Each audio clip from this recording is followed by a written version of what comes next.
लगता है जनसुराज महिला को हिस्सेदारी देगी? बिल्कुल देगी, 110% देगी।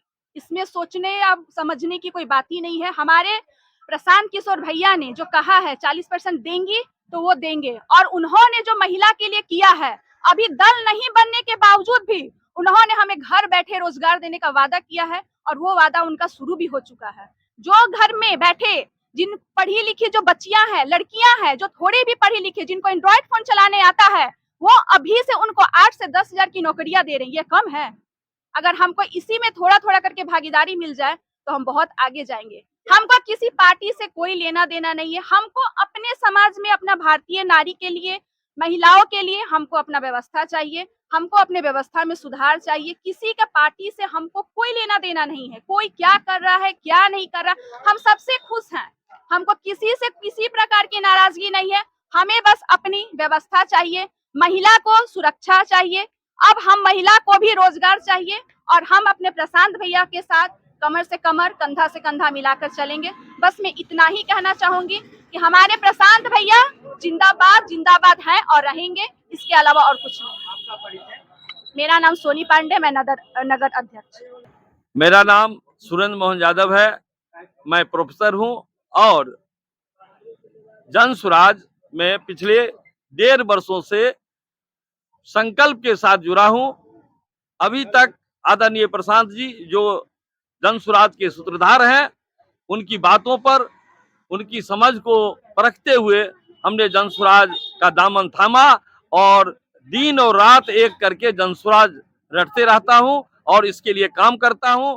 मैं अभी यहाँ संविधान सभा के समिति सह संयोजक के रूप में उपस्थित हूं, और यहाँ सिंहवाड़ा प्रखंड के पास आकर के जनता के बीच संविधान की जो प्रारूप बन रही है, पार्टी संविधान, उसके समिति के सदस्य को होने के नाते मैं यहाँ लोगों को संवाद किया हूँ। सारे उससे जो संबंधित क्वेश्चंस हैं उससे पूछा गया है, नाम क्या होना चाहिए, कितने समय के लिए होना चाहिए, दल रखें या मोर्चा रखें, इन सारी बातों की चर्चा हमने की है।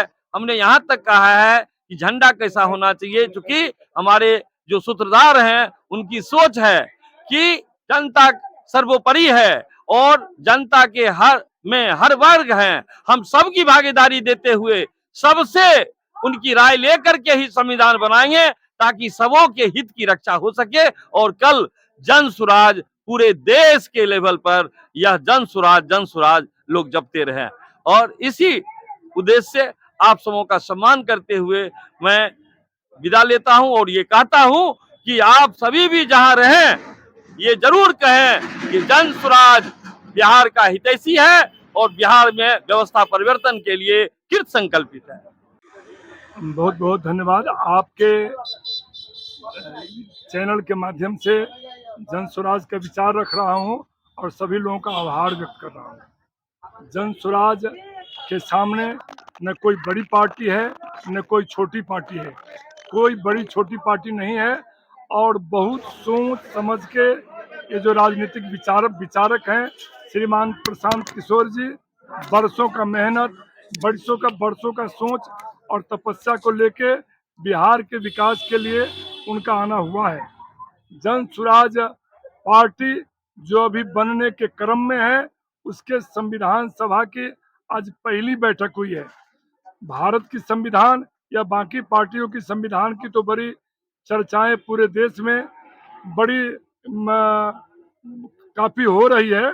अभी जो हमारी पार्टी अभी बनने को है 2 अक्टूबर को, उसका संविधान कैसा हो, उसमें क्या क्या अधिकार हो, क्या क्या कर्तव्य हो, कौन चुनाव लड़ेंगे, कौन चुनाव नहीं लड़ेंगे, अगर लड़ेंगे तो रिकॉल की व्यवस्था होगी या नहीं होगी, इन सारे छोटी छोटी बातें दिखने वाली जो बड़ी गंभीर विषय है, उस पर मनन और चिंतन हुआ है।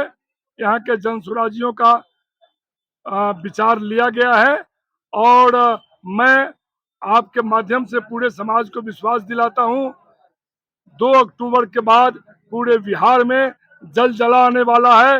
राजनीतिक गतिविधि इतनी तेज बढ़ेगी, जो जनसुराज के सामने कोई पार्टी नहीं बचेगी, कोई संगठन नहीं बचेगा। 2025 में हमारी सरकार बनेगी, बहुत मजबूत, सशक्त और सुंदर सरकार बनेगी। बहुत बहुत धन्यवाद। आपका परिचय?